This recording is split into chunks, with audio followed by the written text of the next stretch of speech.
Hi, it's Chris again. Today I'm going to talk about adding an extra hard drive to your laptop or your computer. Now, this is going to be for laptops or computers with Sata drives. If you have a slim, like my girlfriend does here, she has an Optiplex 760 slim. Okay? In a case like this, when you add something, you're going to lose something. In this case, she's going to lose her DVD drive. She doesn't use it. We mostly use USB connections, flash drives, external hard drives, things like that, for anything we have. So her losing her DVD drive, well, her burner, is no big deal. Okay, first you'll need one of these. This is a second hard drive caddy. You can find these on eBay, Amazon. They're pretty reasonable. You can find them easily for under $10 with free shipping. Unless you want to take your DVD drive apart, the face cover, make sure if you get one of these, you get one with a face plate. Okay? I'm going to show you how to hook this up the right way and a slim drive if it doesn't pick up. Alright, let me put this in and let's get to going. First, you set the hard drive. Alright, and slide it up, which it's really hard to do. Give me a minute because I'm trying to do this with my hand.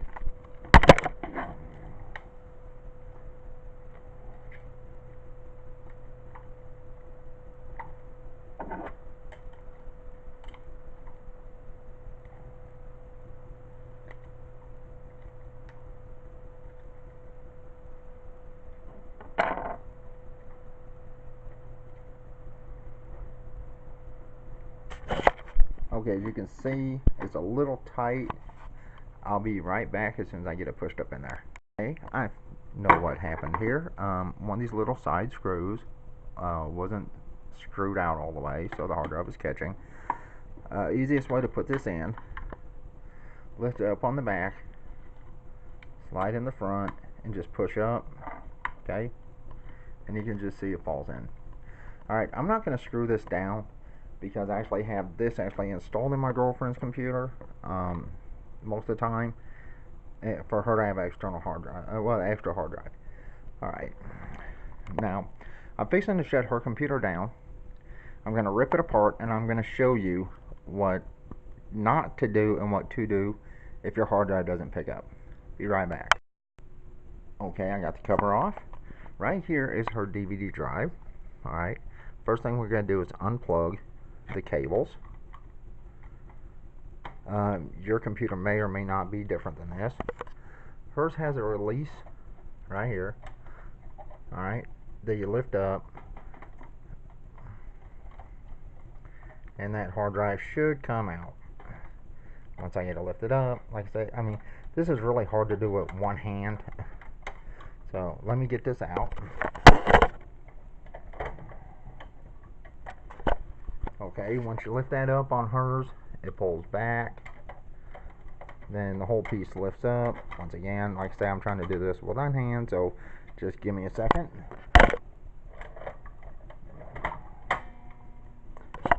Okay, there you see. Her DVD-ROM is now gone. It's sitting right here. First thing you're going to need to do, if yours is set up like this, is take this piece off of the DVD.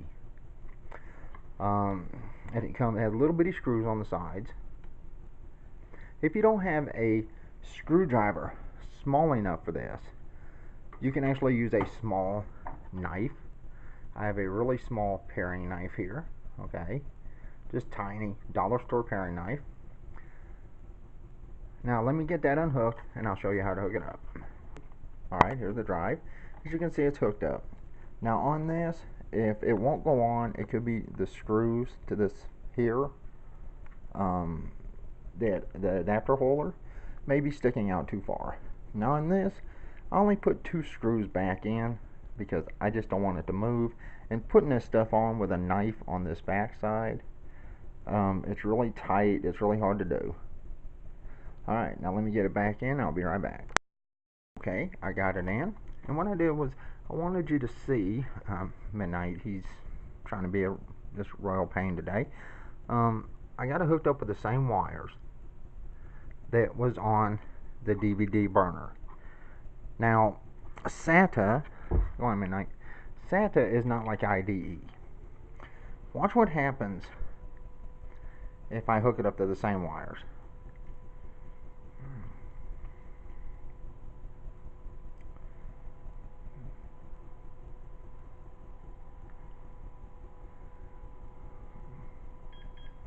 You see that? No boot device. Alright? If you see this, I'm going to show you the way to fix this right now. Alright? Shut your computer back off. You only need to switch 2 wires to make this work. The one off your main hard drive. This one is orange. So I'm going to pull that and lay it over here to the side.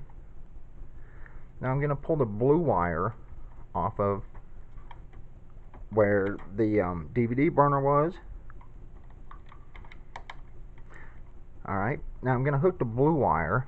Basically you're switching the 2 main leads. If I can do this without messing up, there we go. See, now the blue wire is on the main drive. Now the orange wire, right here, let's get it on here. I apologize for the length, I apologize for the quality. It's kind of really hard to see right here. This desk is right against the wall.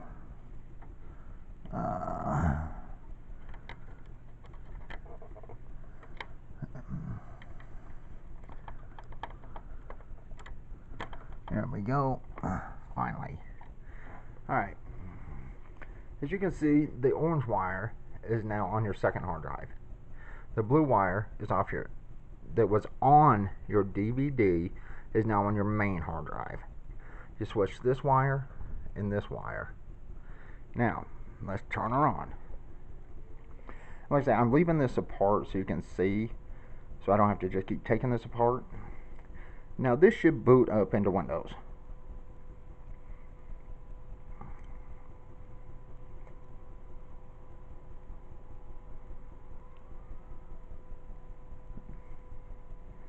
Starting Windows. So if you see can't find boot device, those 2 wires you have to switch.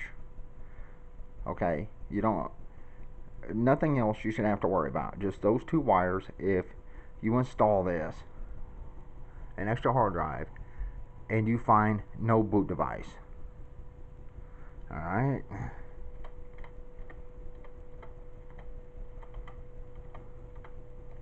Now remember, she has a slim. It is not very big. I mean, here's the keyboard right next to it. You can see that it's not big at all.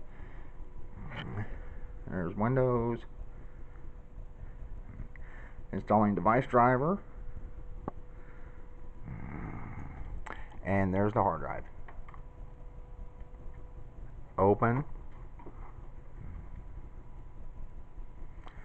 And there you go. If I close this and I go to her computer, right there, she has an extra 232 gigs of hard drive space right now that I just added. You can go as high as you want on the extra hard drive. If you have an extremely large extra hard drive and you have Windows XP, you can still do this with Windows XP, but I suggest you split the drive down into at least 2 different drives so XP can pick it up easier. Windows Vista, Windows 7, anything other than that is no problem. Alright, I'm fixing to shut this down and shut this video down. Once again, I'll give you a look at the inside of it.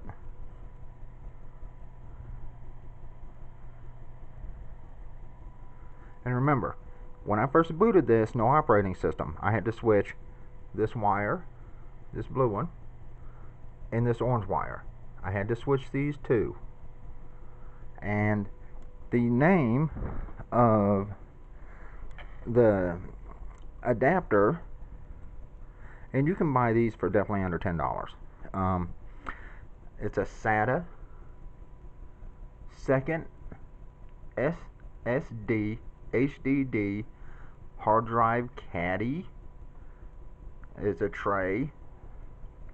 And remember, this will only work if you have SATA devices, SATA laptops, a desktop that takes SATA.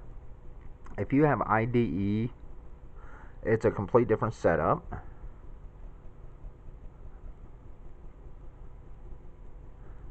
Under IDE drives, you can actually set your jumpers to actually make your boot order.